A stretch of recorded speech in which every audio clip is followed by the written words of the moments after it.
Hey guys, so this week's question comes from Celia, who wants to know, I'm interested in proper running technique, and then she goes on to elaborate a little bit, but I thought I'd just keep it simple. And I thought this was a really good opportunity to talk a little bit about running technique from a kind of, I don't know what do they call it, like a 10,000 foot view. I do something in the clinic that I call a running technique screen, which is when I just look for the really big bad things and then try and identify those. And I was thinking you can actually do this on your own. It's not that hard. So I thought I'll go through as best I'm able to just in this video. And if you're listening to the audio, I'll try and describe it as best I'm able so that you can actually do your own DIY running technique screen. And like I say, you won't find everything, but you'll find some of the bigger things that bigger mistakes that people often make. And then you should be able to identify what you're doing, and importantly, what you're doing well, what you're not doing badly, so you don't need to worry about it. So this is put together quite simply. We're going to look for the top 3 running technique errors, and in my mind, based on the current evidence, the things to look for in a screen would be number 1, overstriding, number 2, low cadence, and number 3, high impact. Actually did those in the wrong order, but there we go.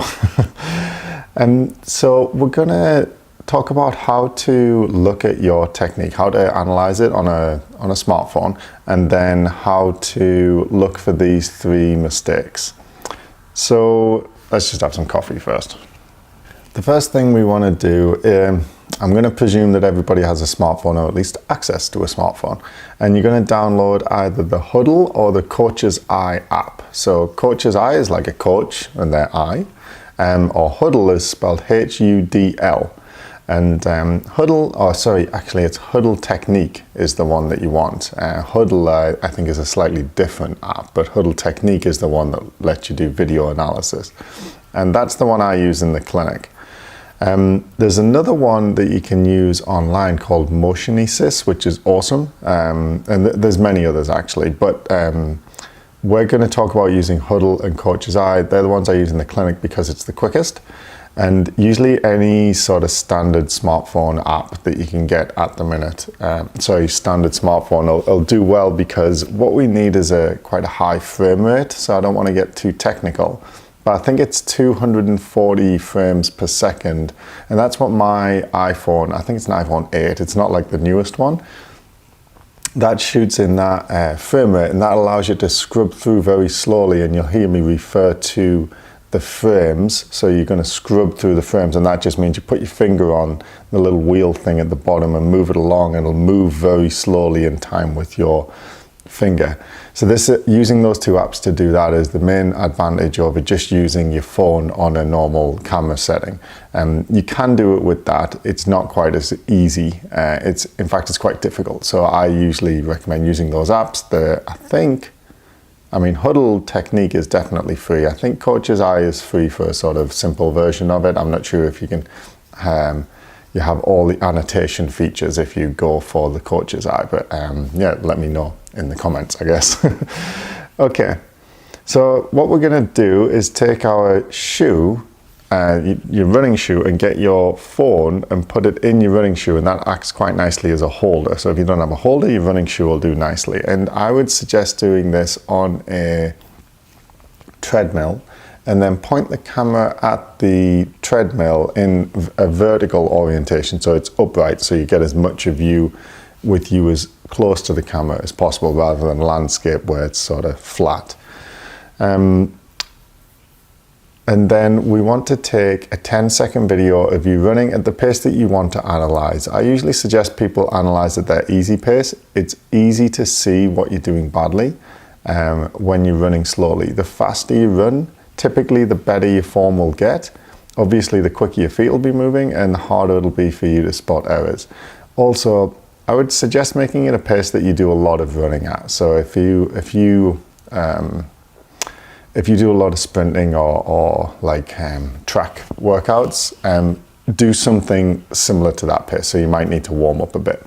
And then what you're going to do is set the phone up at the side of the treadmill, ideally about waist height if you can, and point it right at you. Then jump on the treadmill and run for a few minutes and record a video. You need at least a 10-second clip to do this, but you can make the video as long as you have space for on your phone. So I might edit this out, or I might not. It is like 5 o'clock in the morning, so I've decided I'm not doing enough videos and podcasts, so I'm going to do them all early in the morning when I normally get up. And I'm talking a little more quietly because my wife is downstairs asleep, so hopefully I won't wake her. And that's why I'm drinking coffee, not beer today. But I might edit this out. So we take the 10-second video from the side, and then we're going to jump off, get the phone, put it usually like on a dining chair, and then put it behind us as well. And again at about waist height, looking at the treadmill. Sorry, a dining chair, or you could use like a bench if you're in the gym. And if you can't get it waist height, just put it on the ground. Okay, we're looking at a running technique screen here where we're looking for big errors. It doesn't matter if it's not perfect, okay? So just get the phone behind you now. So you're running on the treadmill and it's pointing straight at your sort of back essentially, so you're running away from the camera. And again, you want to get that 10-second clip minimum. It doesn't matter if the clip is longer, but you need at least 10 seconds. And that's it for shooting. So it's pretty straightforward. I do it in the clinic every day. It takes, a minute really once the person's warmed up. I do more than that, but I'm going to keep it simple for today and just talk about these points here. Okay. And then next we're going to analyze our technique. Let's say there's 3 things that we're looking for: overstriding, high impact, low cadence. I'm not going to go too much into detail on why I picked those things, but in my mind, as the evidence stands currently, those are the 3 most important things to look for. I call them my top 3 running technique errors. In fact, I wrote an ebook about this that you can get off my website. If you go to my website, you'll see one of those really irritating pop-ups that goes, "Do you want this thing?" All it is all it is an email. You enter your email, and your first name, and then you get the ebook for free. It gets sent to your inbox, so it's nothing too intense. And then you'll be added to the email list. You'll get an email once a week from me about running stuff. That's it. I don't try and sell you anything, but you can unsubscribe if you don't like it. But I think it's worth, if you find this video interesting, if you just visit my website, matthewboydphysio.com, and check out that ebook. I think you'll like it, but it's based on these top 3 errors. And once you know how to do your own running technique, if you know the background of why you want to look for these things, that's quite a helpful combination.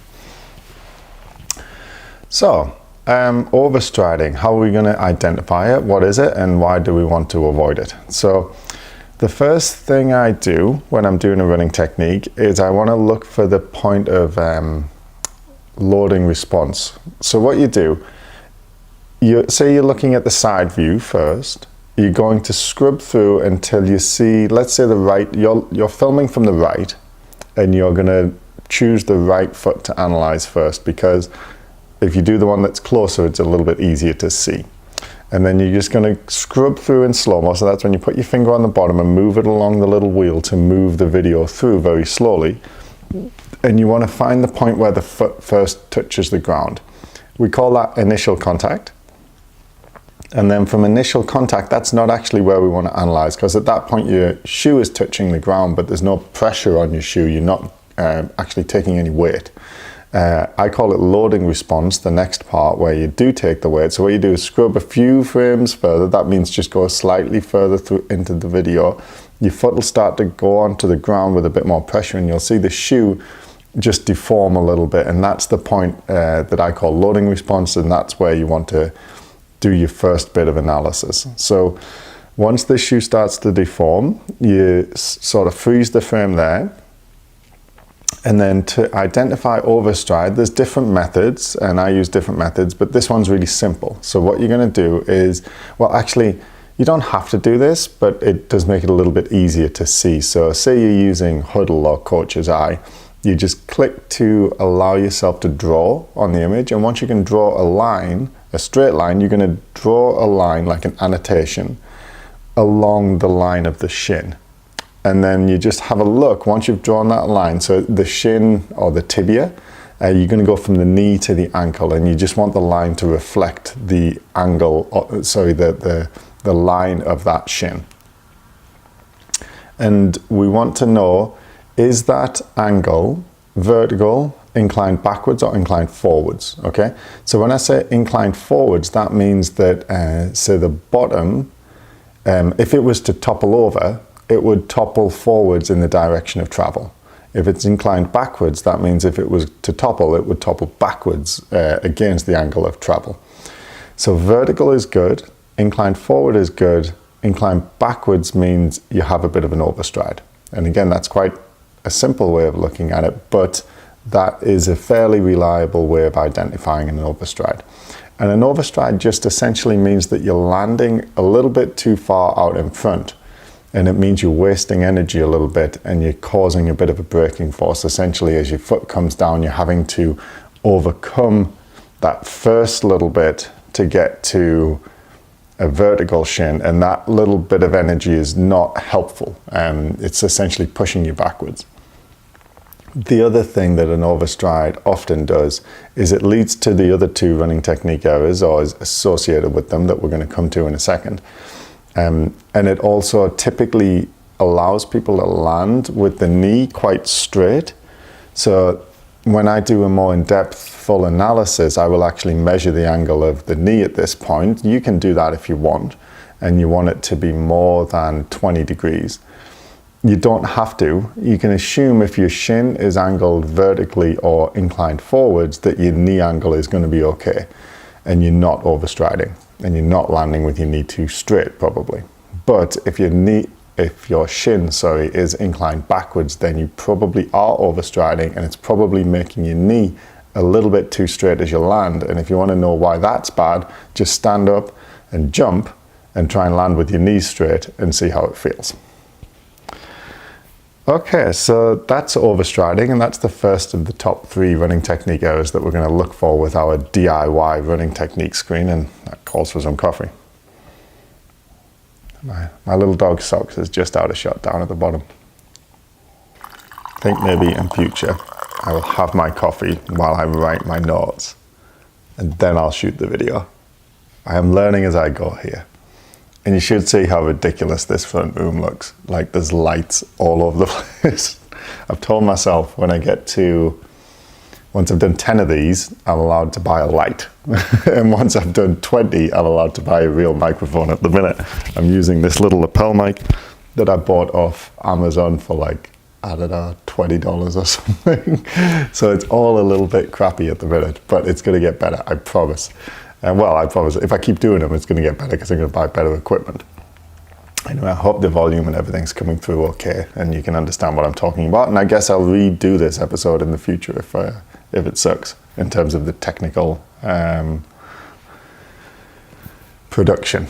Anyway, so the next thing that we want to look for is high impact. And actually, this is best done without worrying about the videos too much. What I would say is go to a gym or somewhere where there's a treadmill where it's not too noisy, or at least at a time of day when it's not too noisy, and just run. And then you want to just pay attention to how much noise you're making. I say a treadmill because of the way treadmills are. They tend to reverberate quite a bit.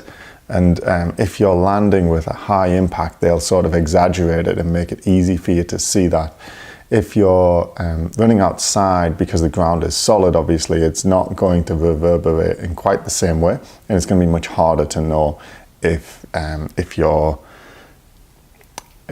landing with very high impact. So in the research, they call that vertical loading rate.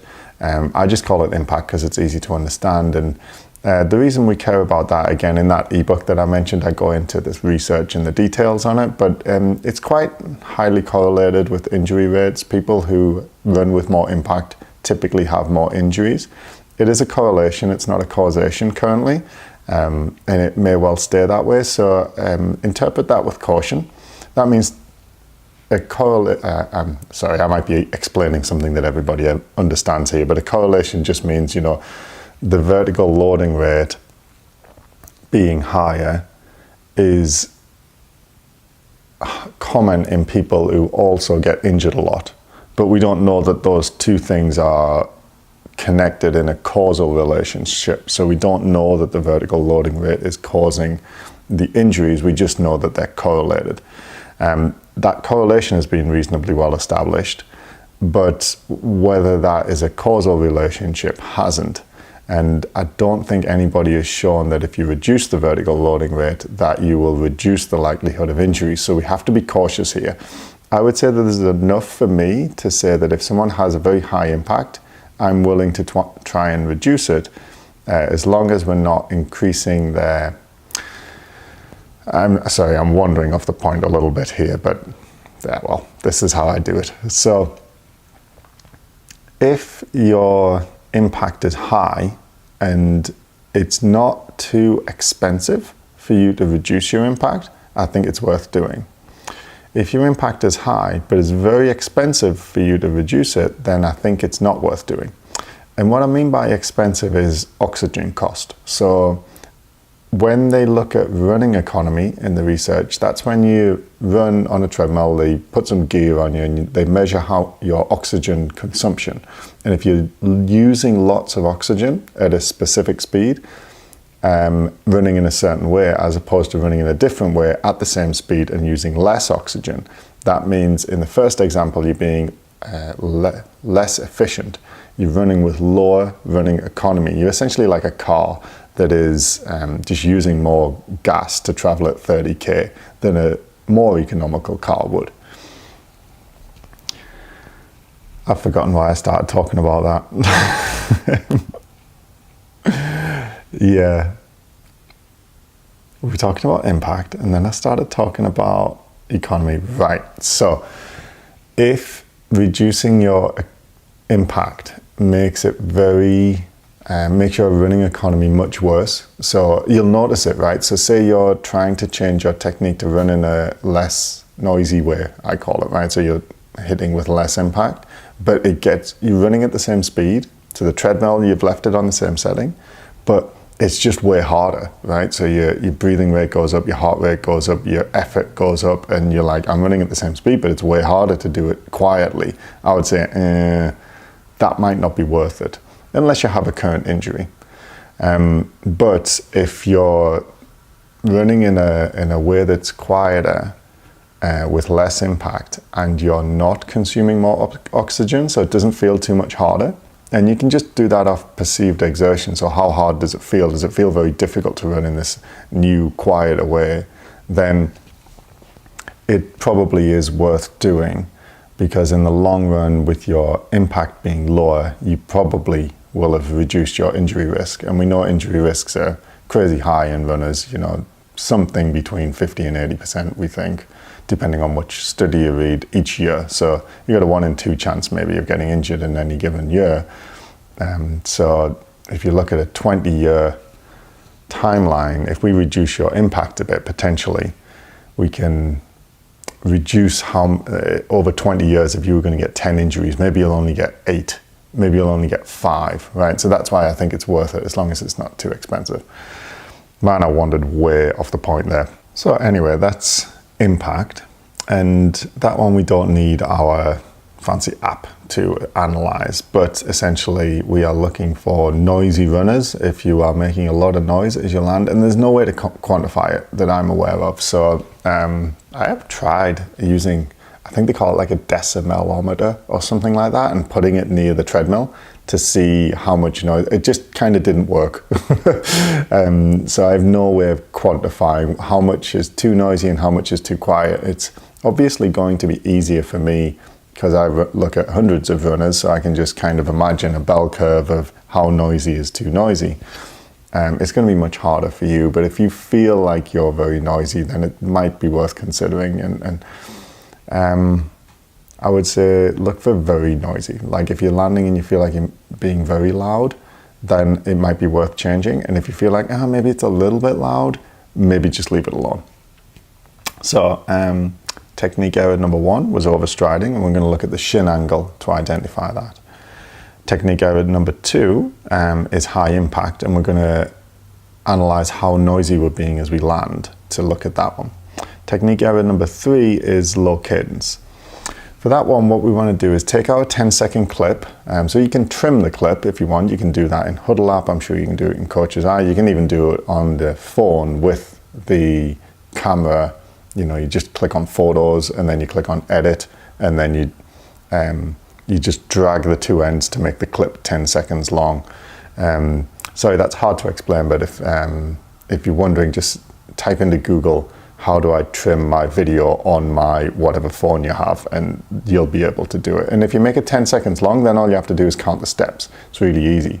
So if you, oh man, I'm not going to do the maths in my head right now, because I don't normally do it this way myself. I normally just actually match the beat on a metronome to someone's running strides. I have done it in this 10-second method before. It works just fine, and it's easier if you're doing a DIY, right? If you're doing it yourself, it's easier to do this 10-second method than to try and line a metronome up with your steps as you're running. That's quite tricky. So, but anyway, you get your amount of steps you take in 10 seconds, and then you multiply it by 6 to get how many steps you would take in a minute, okay? And then we want that number to be somewhere between about 170 and 190 at most speeds. So if you're taking less than 100, it's usually lower cadence is the problem, not high. If you're taking less than 160 steps each minute, if you're taking less than 170 steps each minute, then your cadence is a little bit low, and it may be worth increasing. The reason it may be worth increasing is if you've got low cadence, you've probably got an overstride, and vice versa. If you've got low cadence, you've probably got high impact, and vice versa. So these top three running technique errors that I sort of look for in the screen are all kind of connected. And cadence, or steps per minute, sorry, that's what cadence means. I'm sorry, I didn't explain that. The amount of steps you take each minute, or your cadence, is a good way to try and address those issues.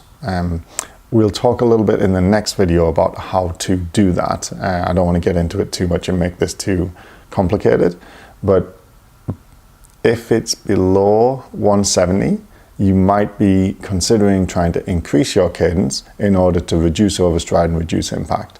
And you're going to be doing it somewhere in the order of 5 to 10%. So we don't want to do it too much. And we're not going to bring it all in at once. We're going to do it slowly. But that's how I would suggest looking at it. That's getting a little bit into what to do about it. I wanted to stick to today about just how to analyze. So we got our 3 things. And I just remembered the video from behind is actually not necessary for these 3. I just realized that as I was talking, because I always do the video from behind as well, but I'm looking for other things from behind. But the top 3 things you can do with a simple 10-second video from the side, just in the way we just described. So you're going to download the app, either Coach's Eye or Huddle Technique. You're going to set up your shoe, your running shoe, at about waist height if you can, holding your phone pointing at you from the side. You're going to take a 10-second clip of you running at the pace you want to analyze. And the first thing you're going to do is freeze frame at loading response. So not when the shoe touches the ground, but when the shoe starts to deform a little bit. At that point, we want the shin to be vertical. If the shin is vertical or inclined forwards, we're happy. If it's inclined backwards, we think we're overstriding a bit. As you're running, you're going to be paying attention to your impact, and you're just going to classify yourself as noisy or not noisy, I guess. And noisy means potentially you've got high impact, which means high vertical loading rate, which means you might potentially want to do something about that. And then the last thing is cadence. So once you get off the treadmill, you're going to count the amount of steps you took in that 10-second clip. You're going to multiply it by 6 to get your steps per minute, and that's your cadence. If it's less than 170, then you might want to increase it. So overstride, we look for vertical shin. Impact, we look at how much noise you're making. Cadence, we take your steps per minute, and we want it above 170. And that's the how to do a running technique screen. Now this is definitely a little more advanced, so you might want to just do the screen first with the video of yourself looking from the side. If you don't know what I'm talking about, just tune into the last episode. So wherever you see this, whether it's on Facebook, YouTube, or in the podcast player, just go back to the episode prior to this where I'm talking about the DIY running screen. Listen to that first, and then this will make a lot more sense. So what we're going to do now is we're going to look at our technique analyzing from behind. So we've got our camera set up behind us. So again, go back to the last video if you want to know about the setup and what app to use. I don't want to go through it all again now. It'll just be repetitive. So your camera's looking from behind. You've got your 10-second clip. And then we're going to look at mid-stance. So what we're going to do is, on our app, scrub through until we get to mid-stance. Now, mid-stance is the place where your knees pass. So just go back and forth a few times until you're pretty sure that your knees are just passing each other. And we call that position mid-stance for the gait cycle. And that's the position we're going to freeze on to do our analysis of these two little things we're going to look for. So the first thing we're going to look for is, I call it knock knees, which is a little bit of a, I don't know, it's kind of a mean sounding term, but it's the easiest way to explain it. So what you do is as your knees are passing, we should see a little bit of air between the knees. So Tom Goom, the running physio, calls this the knee window, which I think is a really cool way of looking at it. And if you haven't heard of Tom Goom, just Google the running physio and start following his stuff because he's great. But if your knees are sort of brushing against each other, so what's brushing against each other there is the femoral condyles of the knee, that's the bit of the femur that touches. Or if you notice you get rubbing bits on your knees from running, that's what's going on there. Or on if you're running leggings sort of wear on the knees, you've probably got a closed knee window. A closed knee window is not a good thing, so we want to look for that. We want to see an open knee window. So as the knees are passing each other, we want to see air between the knees. Air between the knees is good. No air between the knees or knees touching is bad. And then the other thing we're going to look for at that same point in the gait cycle, so just as our knees are passing each other, we're going to take our little annotation tool, which is where we can draw lines on the video, and we're just going to draw a line to connect the two bony bits of the hip. So it's your greater trochanter you're looking for. That is, if you put your hand on the side of your leg, it's the bit that sticks out the most. There's a sort of firm bump right on the side of it's kind of beside the hips. It's basically the most outer, I'm sorry, I'm struggling to explain this. If you looked at you from behind and you looked at the hips, it's the bit of the hips that sticks out the most. And if you hit it with your hand, it's very firm and it doesn't really hurt. They call it your greater trochanter. In fact, if you're going to do this and this is making no sense, just Google what is my greater trochanter, and then you'll find it. And we're going to draw a line connecting the two greater trochanters. Okay, so just go to one and then draw a line to the other. And then you want it to be level, as in horizontal. And if it's not, if it's tipped down, it'll usually be, if it's going to be tipped down, it'll be tipped down towards the leg that is off the ground, towards the one that you're swinging through.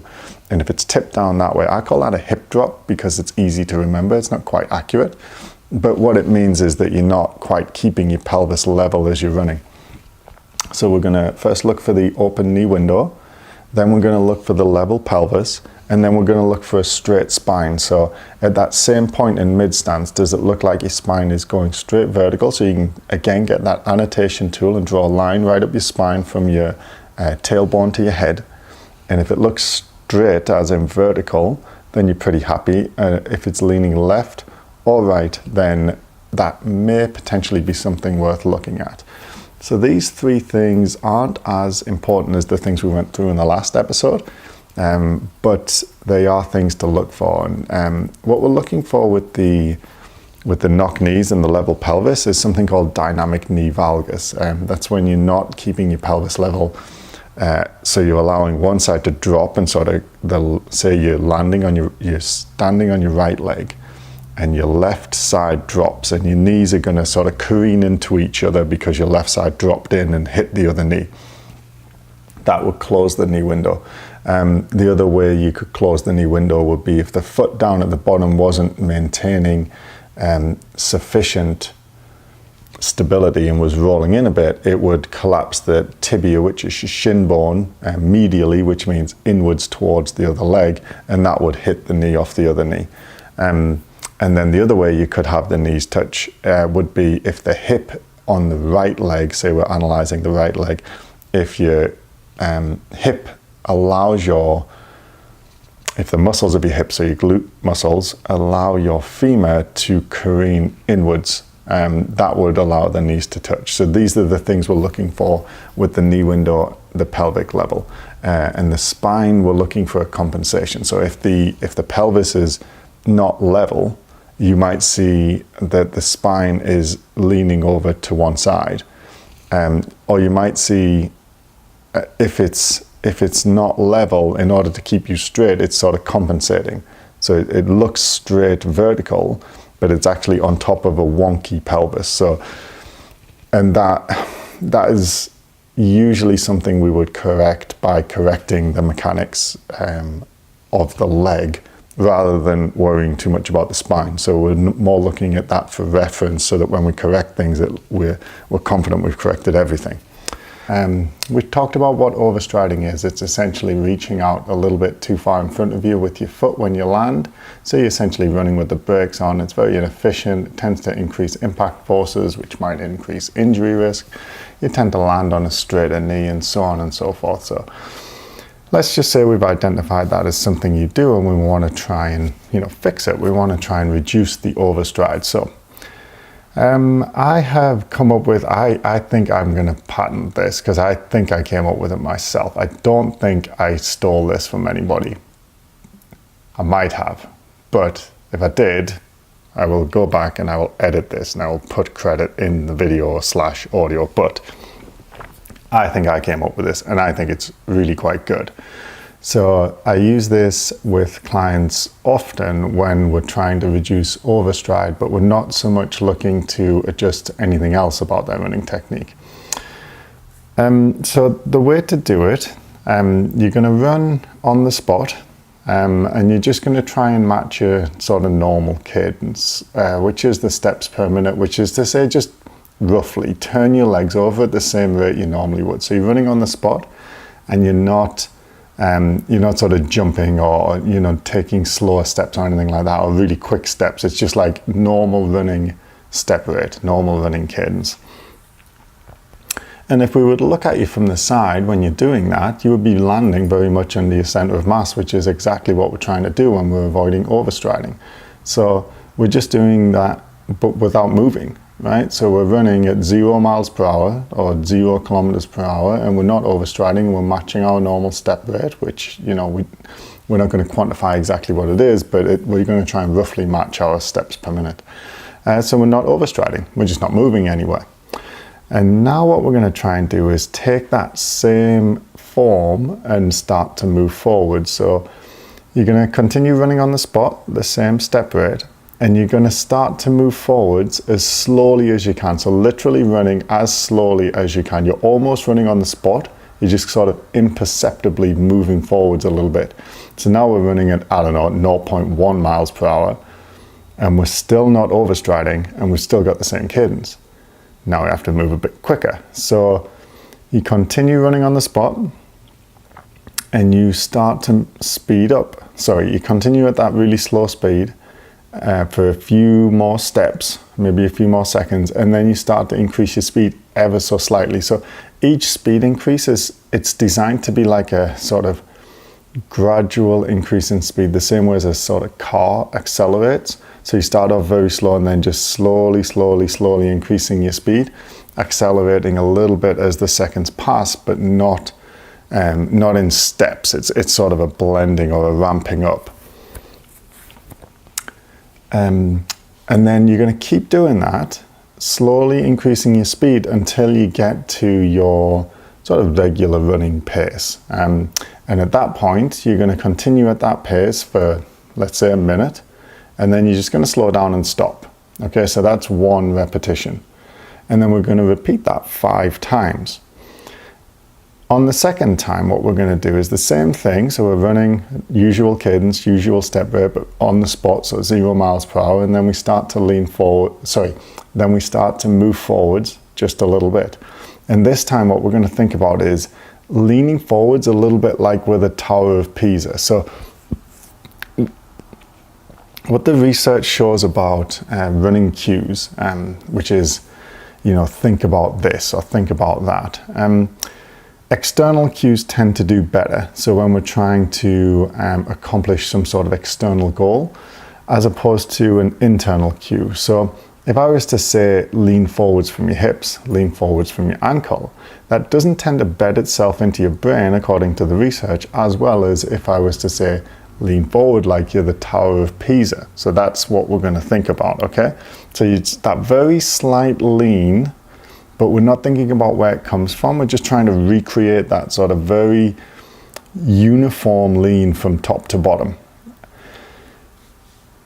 Make it as subtle as you can. So do it, think about the lean, and then take 80% off, because what you'll probably do is you'll overdo it a little bit. And on the second repetition, so we're still running on the spot, then we just start to lean a little bit like the leaning Tower of Pisa, and we just start to move forwards. And again, we're really trying to move forwards as slowly as we possibly can. Then you start to speed up a little bit. Keep the lean the same. Speeding up a little bit more, keeping the lean the same. Keep doing that until you reach your regular running pace. And I didn't say, but you can do like an easy pace. So whatever you would usually do for your long runs on a Sunday, because it's really trying to get the technique at a slow pace, and then you'll get it at the fast pace much more easily. So try and perfect it at easy pace and below, and you'll find it easier when trying to implement it in a faster pace. So we're going to do that on the second rep, and then we just repeat that for the next 3 reps, and we do 5 times. And all in all, it'll take about, I don't know, maybe 5 to 8 minutes. So it doesn't take very long. And you can just slot it in at the beginning of each run or halfway through a particular run. You're going to try and practice it at least 3 or 4 times a week. It'll tend to bed in a little bit quicker.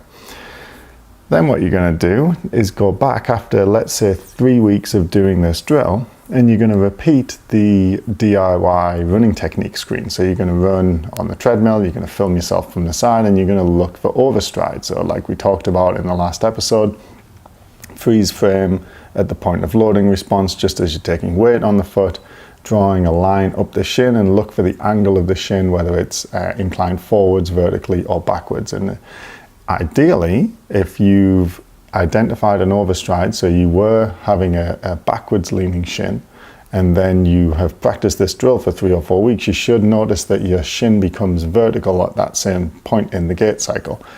And if it doesn't, then this drill hasn't worked so well for you. But what you might want to do is video yourself. This is a little tricky because you can't really do it on, I suppose you could do it on the treadmill and just tap the button to speed it up, but I don't think that's really going to work. I haven't tried it. You could get someone to film you, so that you run past the camera and they follow you with the camera, and you just do the drill. Another thing you could do would be maybe get them on a bike, and they could sort of pedal beside you very slowly as you do your drill, and repeat your 5 repetitions and film all of them, and then just have a look and see, are you actually landing under your center of mass while you're doing the drill. And then the problem is just integrating it into your regular running form, in which case it might need to be that you do the drill, let's call it the leaning Tower of Pisa drill, and you get up to your sort of terminal velocity, your usual running speed, and then you're going to run like that for 3 minutes and keep the camera looking at you and try and maintain that same form that you've just built up as you were speeding up. And then you slow down and stop, and then you repeat. But then that bit where you've reached, terminal velocity, or the speed at which you were planning to do the run, you're going to continue that for longer, right? So you're going to run for 3 or 4 minutes, 5 minutes, 10 minutes, having someone film you and trying to maintain that same form. So it might just be that you need to embed it a bit more. If they film you, and when you do the drill, at some point you start overstriding. So let's say you're speeding up slowly, and you're running on the spot. Initially, you have to be landing under your center of mass. You can't land in front of you. As you speed up, at some point in the video, you'll be able to see, oh look, that's the step where my foot starts to land out in front. Now my shin is angled backwards towards me, and it should be angled forwards. If that happens, I would say every speed or the pace below that you're getting right. And what you have to do is, let's say at 0 minutes, let's say 0 miles per hour, you're landing under your center of mass. And then you don't measure this obviously, but let's say you speed up and by the time you get to 1 mile per hour, you're still landing under your center of mass. You're not overstriding, so we're happy. And then you get to 2 miles per hour and you're still landing under your center of mass, and we're happy. Then you get to 3 and that's where you're overstriding. So you need to practice 1, 2, 3, slow down, 1, 2, 3, slow down and stop, 1, 2, 3, slow down and stop, until you acquire the ability to run without overstriding at 1 miles per hour, 2 miles per hour, and 3 miles per hour. And then you practice that. And then when you get good at that and you've got that embedded, then you move up and you include 4 miles per hour, 5, 6, and so on and so forth. You might get to 6 or 7, depending on what your easy run pace is. Apologies if they're not good examples of metrics, but you get the idea. I don't really work in miles per hour, but I just kind of went with it. So that should allow you to take an overstride and work on it until it becomes landing under a center of mass. And then you're going to do that every run until you absorb it as your new running technique. But if you integrate it slowly, the way I just mentioned, doing the sort of 5 repetitions 3 or 4 times a week, and then gradually absorbing that new technique into your regular running style, then it shouldn't cause any major issues with foot pain or shin pain or anything like that. If it does, then you need to back off the volume at which you're doing that running technique, because your tissues are not yet used to it. So tissues sort of adapt to the stresses we put on them. So if you change your running technique, even if you go for a quote better technique, your tissues aren't used to that better technique. So they need time to adapt, and that might take 3 or 4 months to allow them to adapt. So you want to make sure anytime you change your technique, you integrate it really slowly, as slowly as you can really, and just go very cautiously and watch for, I mean, with this technique, I'd principally looking for calf pain, Achilles pain, foot pain, that kind of thing.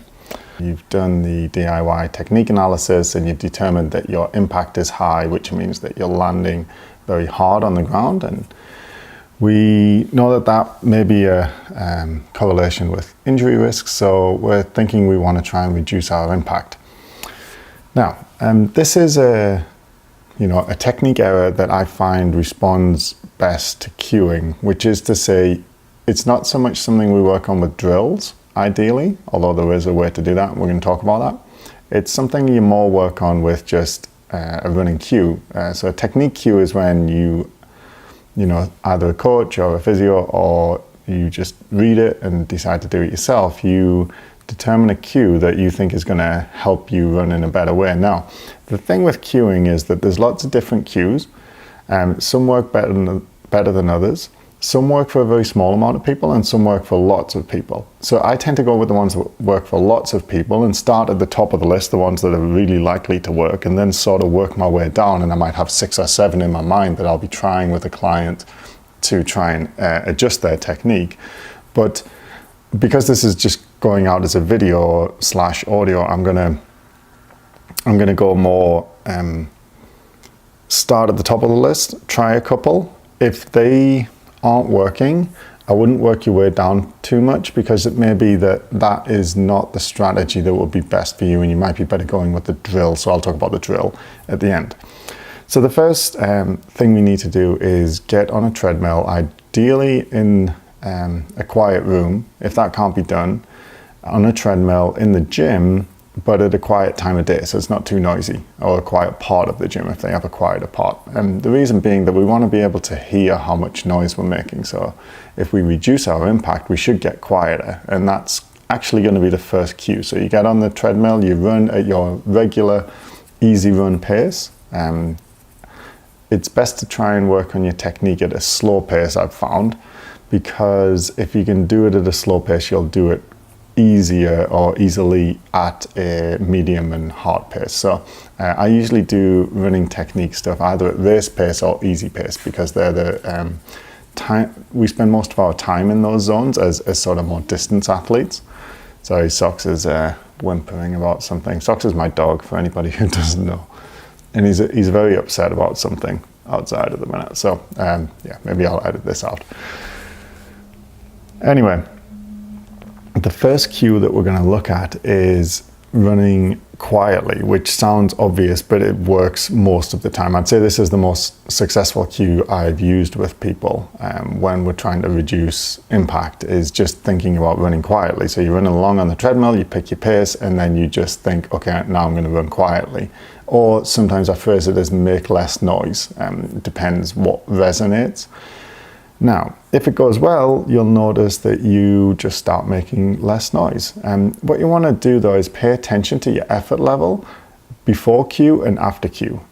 You can rate it on a 1 to 10 scale. I've talked about that in previous episodes. So if your effort level is a 4 out of 10 without the cue, it wants to remain 4 out of 10 with the cue at the same speed. So you don't want to adjust the speed on the treadmill.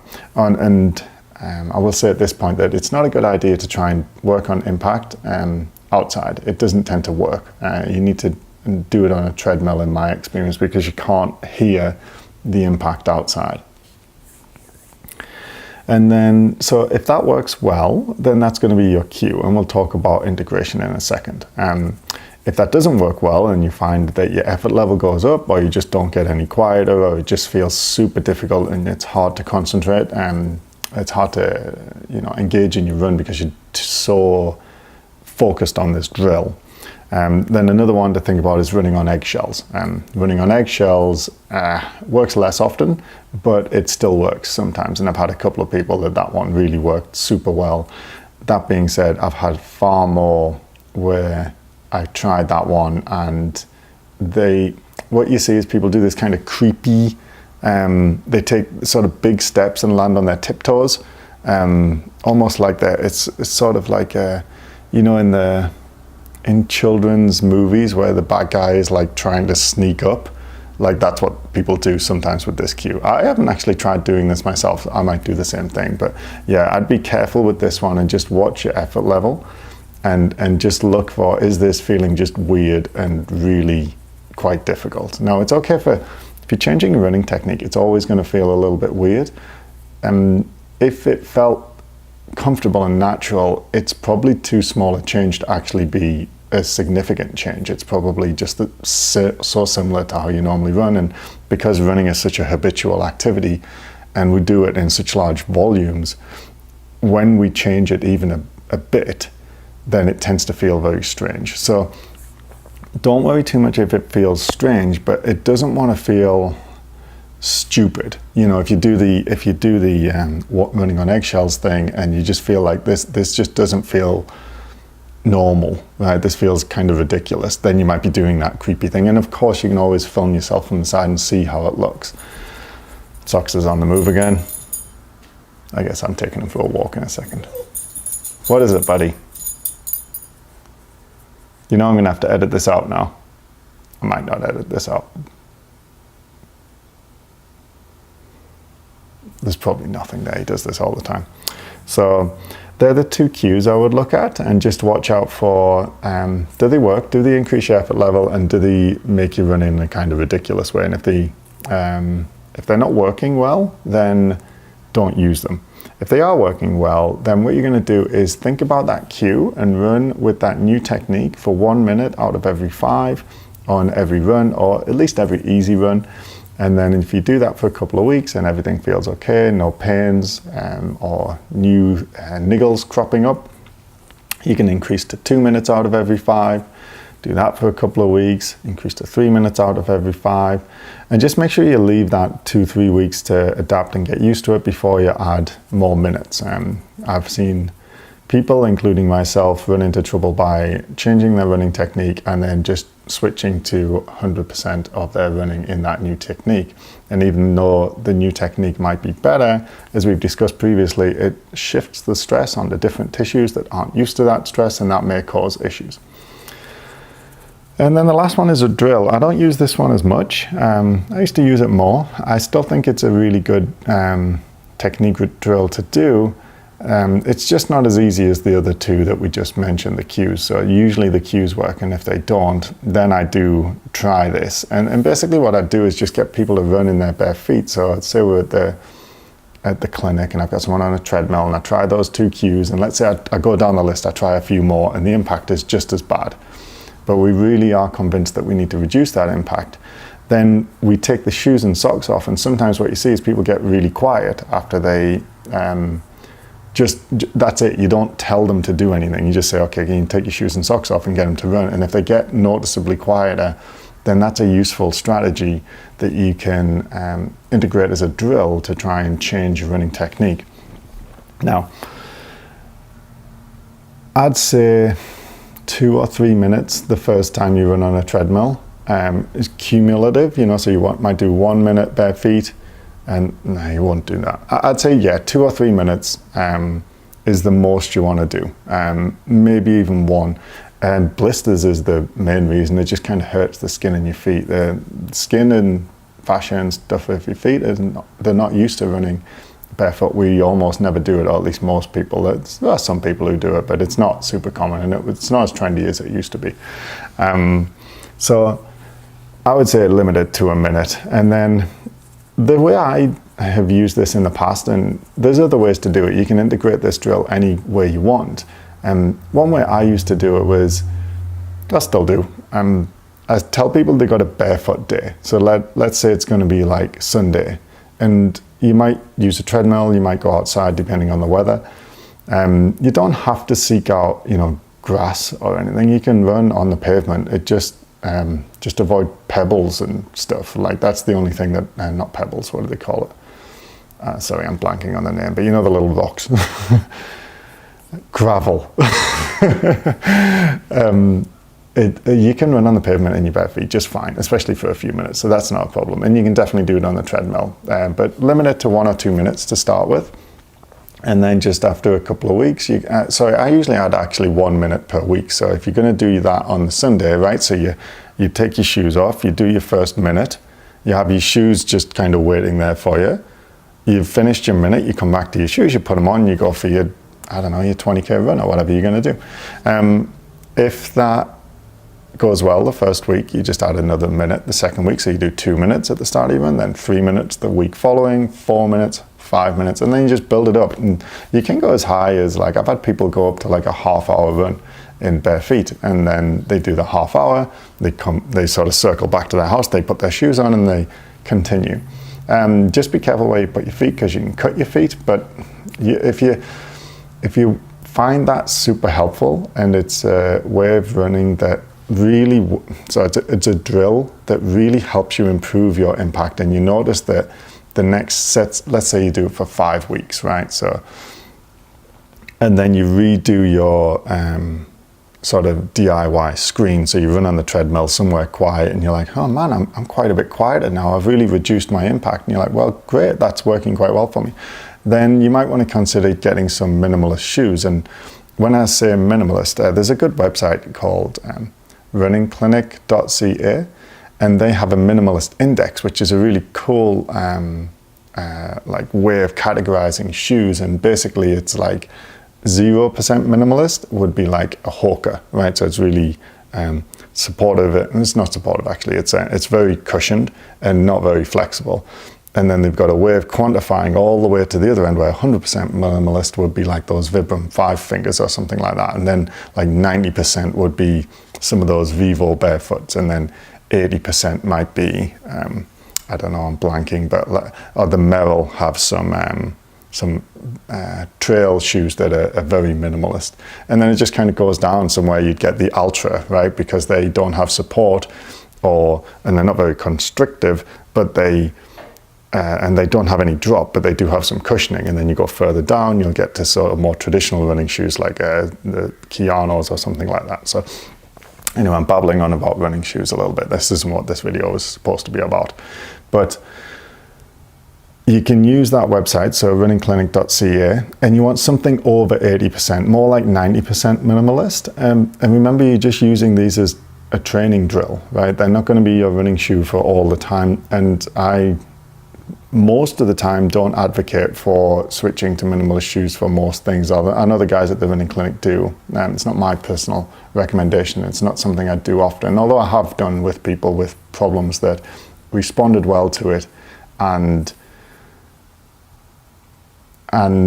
their problems were, they call it recalcitrant. It means that they just weren't going away. So they'd had the problem, let's say it was a plantar fasciitis or something like that, 2 or 3 years, and then we switched to a minimalist shoe and it just feels like tons better. It's like, okay, well, we're going to train you to be able to run in those for all of your running, or most of it.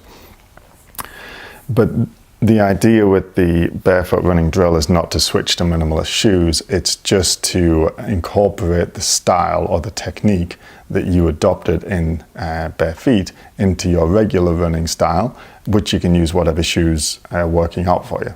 I hope that makes sense. Now, if the cues didn't work and running in bare feet, so you take your day one, right? You're doing your running technique screen. You're like, I am making too much noise. I take my socks and shoes off, and I'm still making too much noise. So I don't know, 50% of people, actually I think there's some research on this, I can't remember the statistic, but there's a certain percentage of people, when you take the shoes and socks off, they just run in the exact same way, and the rest change in some way. And typically the changes will be increased cadence and reduced impact. So reduced impact is the one we're going for here. Now, but you might be one of those people who doesn't change the way you land. So then it's tricky. How do you reduce impact when the cues haven't worked and the running in bare feet hasn't worked? Usually what I do is slow the treadmill right down to a sort of comically slow pace and try and get the person to run quietly as slowly as they possibly can. That's I haven't had to do that very much. Usually one of the first 3 things works, but that the first 2 things work. But that is another option, and then you gradually speed it up without adding more impact. Hey guys, so we're going to be continuing our running technique series today, and we're going to be talking about cadence. Cadence is the amount of steps you take per minute, and I talked about in previous episodes about how to analyze your cadence. It's not that hard, so I'll quickly go through it again. The easiest way is to take a 10-second video of you running and then count the number of steps you take in that video and multiply it by 6, and that will tell you how many steps per minute you're taking, and that's your cadence. Another way is to use a metronome, which is just a beat, and you can use you can just download an app. I use one called Pro Metronome, which is great. It's free, but there's lots of others, and you can try and just match the beat to your steps is the other way you can do it. But either way, you're going to need that metronome for what we're going to try today, because we're going to be trying to increase the cadence if it's too low. So if you do the little analysis and you find that you're taking less than 100 steps per minute, then you might want to consider increasing your cadence. Little caveat here, all of these decisions should be made in the light of, your injury history, your goals, and that kind of thing.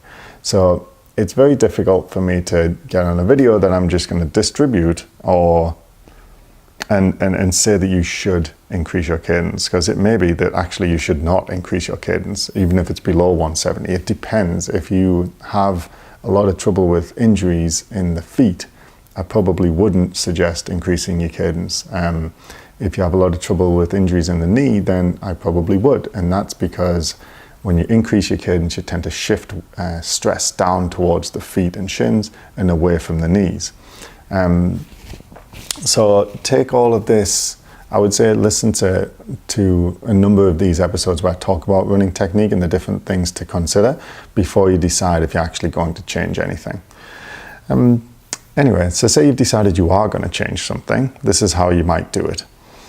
The first thing is that research has shown, I believe this is right, I didn't check the reference before I made this episode, but research shows that people tend to self-select, recreational runners tend to self-select a cadence that's about 8% below what would be optimal for them. For me, I don't go with the exact 8%, I think 5 to 10%.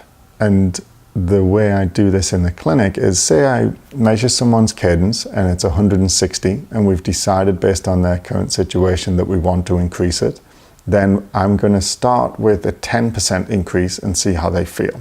So how do we do that? The first thing is we want to set the speed, and this is much easier with a treadmill. In fact, I would say trying to do this without a treadmill is, I've never done it. I think it's impossible, to be honest. The trouble is when you're trying to increase cadence without a treadmill is people just tend to run faster. As we run faster, our cadence, our step rate increases. So if you ask someone to increase their step rate or increase their cadence, they tend to run faster.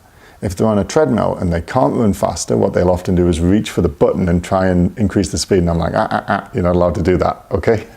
So if you use a treadmill, you can set the speed, and then you don't have to worry that you're accidentally running quicker instead of only increasing your cadence, which is what you want to do. So running on the treadmill, and we're going to set the speed. Treadmills are often in miles per hour. Let's say we're at 5.5 miles per hour, and we're just going to keep it at that speed. And that's the speed at which we've decided we're going to work on our cadence. And we have calculated already that our cadence is 160. And the first thing we're going to do is try and increase it by 10%. So we add 16 to 160 and we get 176. So we're going to get our metronome, which is the app that we just downloaded, and we're going to set the beats per minute to 176. Then we're going to get on the treadmill. Don't start the metronome yet, okay? Get on the treadmill, get warmed up, and then you're going to run. For a minute, you're going to pay attention to how hard you feel like you're working. And we use something called the RPE, or the rate of perceived exertion, which is just a 1 to 10 scale of how hard you feel like you're working. Less than 4 is really easy and conversational. More than 6 is really hard, you can't talk. And 8, 9, and 10 is like as hard as you can go. You run for a minute at that, let's say 5.5 miles per hour, and you're going to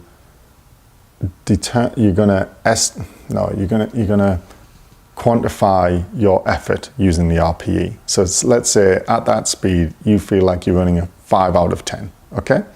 Then you're going to make sure when you increase your cadence that 5 out of 10 doesn't change, okay? So RPE is 5 out of 10, speed's 5.5 miles per hour, and the cadence is your natural cadence currently. Now you start the metronome, and the beats per minute is going on at 176, and you're going to try and match your steps to that beat, okay? And if you can do it, then you should continue that for a few minutes, okay? Let's say 3 minutes. And then you're going to spend another minute and pay really close attention to your RPE, okay? Is it still 5 out of 10? Okay, if it's gone up to 6 out of 10, we might allow it. If it's gone up to 7 out of 10, that's no good. What this means is if your RPE goes up, your effort level goes up, when you increase your cadence at the same speed, it means you're running in a less efficient way. Now, if you are uninjured, if you have no injuries, and you increase your cadence and at the same speed you use more oxygen, you're going to hamper your performance, and it's not a good thing to do. If you are injured at the minute and you're using the cadence increase to help you help you get over that injury, then it might still be worth doing in spite of the oxygen consumption going up. It might negatively affect your performance, but if it allows you to recover from your injury quicker, then it might be worth it. The juice might be worth the squeeze in that situation. So it really depends on your situation. So remember always to analyze this depending on your specific circumstances. Don't just shoot for a cadence of 170 to 190 just because you heard it was the right cadence, okay? So you've got to decide if that's the right cadence for you depending on your given circumstances. But let's say we are going to do it. So we run that second minute and our cadence is now 176. So we're in that happy zone, I call it, between 170 and 190. And we're still running at 5.5 miles per hour. We know that because the treadmill is set at that speed. And our RPE hasn't gone up. So we're still at a 5 out of 10, or maybe at a 5.5 or a 6 out of 10. And we're like, I'm pretty happy with that. The body should adjust to that and get used to it pretty quickly within 3 or 4 weeks. So If that's the circumstances, then you're like, okay, this is going to be my new running cadence. And then we'll talk about how to implement that over the next couple of weeks. If your RPE, your effort level, goes up, let's say to a 7 out of 10, and you're still running at the same speed, and all you did was increase your step rate, your cadence, then that's too much for you. Okay, so what you're going to do instead is try a 5% increase. So that would be 168. So you're going to set the metronome to 168 and try and match that beat for a few minutes. Once you've done a few minutes, then you're going to spend 1 minute assessing your rate of perceived exertion again. So on that 1 to 10 scale, it's like, okay, now I'm back at a 5. So my effort level's 5, my speed is still 5.5, but now my cadence is 168. So I'm not quite in that happy zone of 170 to 190, but I'm closer to it than I was before, and it hasn't cost me in terms of oxygen consumption, or running economy is what we call that. You're like, okay, so 168 is my new cadence. And then in a few weeks, let's say 6 weeks or 4 weeks, because then it'll be a month, you might try again to go for the other 5% and get you in that happy zone, okay? So whichever one you choose, whether it's the 5% increase or the 10% increase based on the little trial we went through, then you need to implement it slowly. So over the next 4 or 5 weeks, what you're going to do is sorry, my dog rolled over, he made me laugh. What we're going to do is 1 minute at your new cadence for every 5 minutes at your old cadence. So let's say you're going out for a 5K run. First 4 minutes, you're just warming up. And then the next, that 5th minute, you do your new cadence. So you start your metronome, it'll be at, let's say we're going to go with the 176.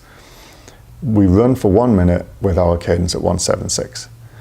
After the minute, you press stop on the metronome, so it turns off, and then you try and forget about it and just run in your normal way. After another 4 minutes, you turn it on again and you do another minute at your new cadence. Then you turn it off. Another 4 minutes, turn it back on. So every 5th minute, we do the cadence. If we do that for a week and it's feeling okay, then we can go 2 minutes out of every 5. If you do it for another week and it's going okay, you can go 3 minutes for every 5. If you start to notice foot pain, shin pain, calf pain, that kind of thing, as long as it's not too bad, you're just going to stay at that same level. So let's say you're going 2 minutes out of every 5 and your calves are starting to burn a little bit after your runs. Then it's like, okay, well, I'll just stay at 2 out of every 5 for the next 3 weeks until my calves get used to it. And once they get used to it, okay, I'll go to 3 out of 5. So we go in this kind of stepwise approach. And that should allow you to slowly, over the course of a month or two, increase your cadence. And after a couple of months, following that process, you should be up to that 176. Your effort level should feel the same. And then you need to keep an eye on it because it'll wear off. So if your cadence has naturally fallen in that 160 range, it'll probably, they call it regression to the mean. It'll sort of just naturally wind its way back there. And what you want to do if you want to keep your cadence higher is do a top-up I'd say 6 months is plenty. When you do your analysis again, you measure your cadence, or you can check it on your Garmin if you've got one that measures cadence, and you're going to redo your technique, your cadence drill, which is essentially what that is, if you find it's fallen down out of that ideal 170 to 190 range. Celia asks, how best to get back into running again after having stopped for 1 year? So this is a cool question for me because this is something that happened to me in 2018. So what happened, we were living in Ottawa, and we were, this is my wife and I, Christine. So we were living in Ottawa, and we were, I was working, and Christine was helping me run the business, and that was all going great. And I was running a lot because I'd just done 3 marathons in a row, sort of one in the spring of 2017. I think that was my first. One in the fall, and then another one in the spring. That was the Ottawa Marathon. But then Christine finished university, and she had been in school for a long time doing an anthropology degree. So she was really keen to go traveling, and I'd said, you know, when you finish university, we'll take a year off. I'll take a year off work, and we'd saved up some money and we went traveling. So that's what we did, and we went to Asia, and it was awesome, and we had an awesome time. And I don't know, I guess I'll not get into that too much today. Actually, we were chatting last night, and she was like, you know what would be a good video? Like the best and worst places you've run. So I might do that after this one, because it was certainly challenging to keep running during that time. So yeah, I'll come back to that in a sec. But for your question, Celia, I think the main question is, why did you stop running in the first place? And that can be a difficult one to answer. And you've got to really look at, try and be honest with yourself about why you stopped. Because if you really want to get back into it, you need to know why you want to get back into it. I mean, I'm not a psychologist, obviously, but just from a general advice standpoint, I'd be like, why did you stop? Why do you want to get back into it? Start there, because if you don't know those things, then you might not succeed, right? So it's obviously there's some sort of psychological reason. That sounds a little intense, but you know what I mean. The reason you stopped is probably, I mean, maybe it was injury or something more physical, but it was probably more to do with where your head was at. And I know that's certainly what happened with me, because in 2018 I didn't stop completely, but I didn't stop because I was injured or anything like that. I stopped because of, you know, lack of motivation, change in habit, change in circumstances, change in the enjoyment of running. So yeah, I don't know, you don't have to sit down and write it down, but maybe chat to someone like a close friend or a partner about why you stopped and why you're keen to get back into it. And that might help you just articulate and understand in your mind what happened. Let me just have some coffee. It is like 5 a.m. or something. I'm shooting these very early in the morning because that's when I don't know, I'm most motivated, but that's why I'm also talking quietly. I'm trying not to wake Christine up in socks. I didn't kick him off the couch, but he jumped off the couch and he looked quite irritated when I set up all these lights and the camera and stuff right next to his bed. He wasn't very impressed.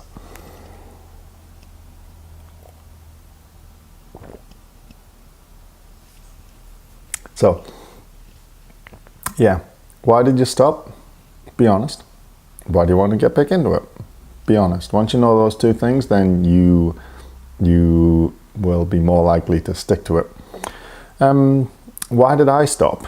I didn't stop so much, I mean, not until we got to India. Then I completely stopped. But basically what happened, from the time we got away in the start of I think it was like the spring 2018, we went to, where did we go first? We went to Thailand for a bit, and then to Vietnam. And my running volume decreased from sort of marathon training volume, which, I don't know, I think I was at like 50 to 70K per week, like just before I left, because I was training for that Ottawa marathon, which went great. Then when I got to Asia, in Thailand, it probably dropped to about 5K 3 times a week. I might be being generous there. And it was a huge drop. And it wasn't like I was doing anything else. I mean, I was kind of bumming around most of the time. Like, we would take photos, we would go for food, we would go to the beach. Not to the beach that much. Yeah. I would do a bit of hiking and stuff, but it was all for fun. It wasn't for fitness. The main things that stopped me, one, I didn't have a goal, right? I wasn't training for a marathon anymore. I thought we're going to be away in Asia for about a year. So I started looking at like different marathons that I could maybe train for, because I knew what was happening. I knew I'd lost all my motivation because I had nothing to train for. But I didn't know where we were going to be, right? So I was looking at like the Bangkok Marathon in 6 months, and I was like, I don't know if we're going to be there.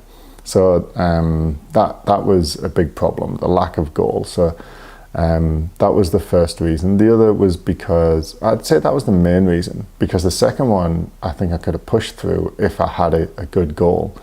And the second one was just, it was less pleasant So the main reason it was less pleasant is because Thailand's very hot, obviously, but it's also very humid. And I would find the runs, I would go on a run, I would try and go early, but I would get still really, really hot and sweaty and sticky and uncomfortable. And I just didn't want to keep going. You know, I wasn't used to that kind of climate. Certainly I'd been running all through the winter and into the spring in Canada. It was really cold in Ottawa. So that was another problem. And then probably the third thing was that my habit was always to run to and from work. And I would usually do my training what I would do, I would park the car like quite far. I used to work downtown in Ottawa, so I would park the car quite far away. Where was it? Bank Street? Well, I worked on Bank Street. I would park it up the other end of Bank Street. There was a free place to park, and it was about a 5k run from work.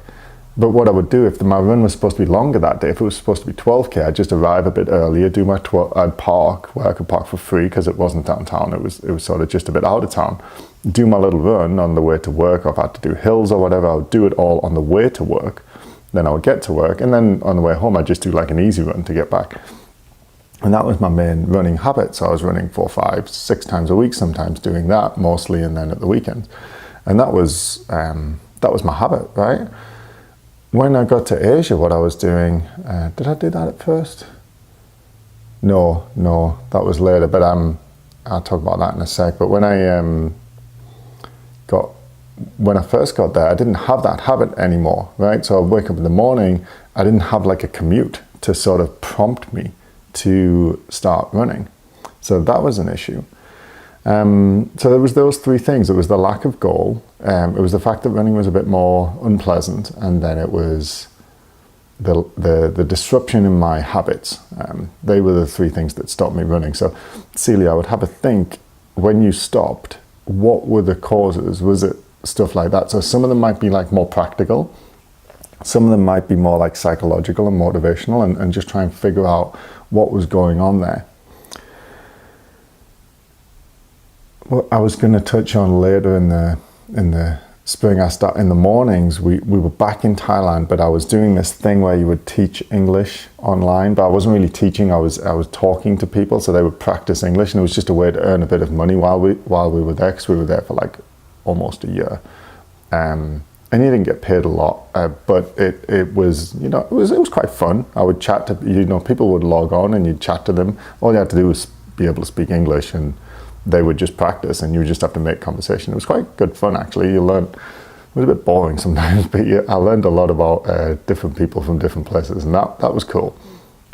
Anyway, the reason I bring that up is because that further disrupted my habits, because after we'd been away 4 or 5 months, I was like, man, I got to get running again, even though I don't have a race. So I'd started running in the morning, but when I did this chatting to people online in English, the only comfortable time to do it was in the morning, like at 5, 6 a.m. when it wasn't too hot, because I could tolerate, you know, sitting in the kitchen without an air conditioner. We just had a fan, and I could chat. I would usually do 2, 3, 4 hours of chatting, and that was my running time, right? That was like 5 a.m. to 9 or 6 a.m. to 10 or something like that. And then by 10 o'clock, it's boiling hot and very uncomfortable to run. And in the evening, it didn't really cool down until very late night. And I'm not a night person, right? I don't work at night. That's why I get up early to do these episodes. I don't work at night. I don't really exercise at night. So that's another thing, like knowing yourself, Celia, for you is like, had you set yourself up for failure a little bit, where you're trying to run at a time that doesn't work for you. That was, I sort of knew that I needed the mornings, but that was a problem, because I also needed to work just to earn a little bit of money when we were away. So all those things combined, right?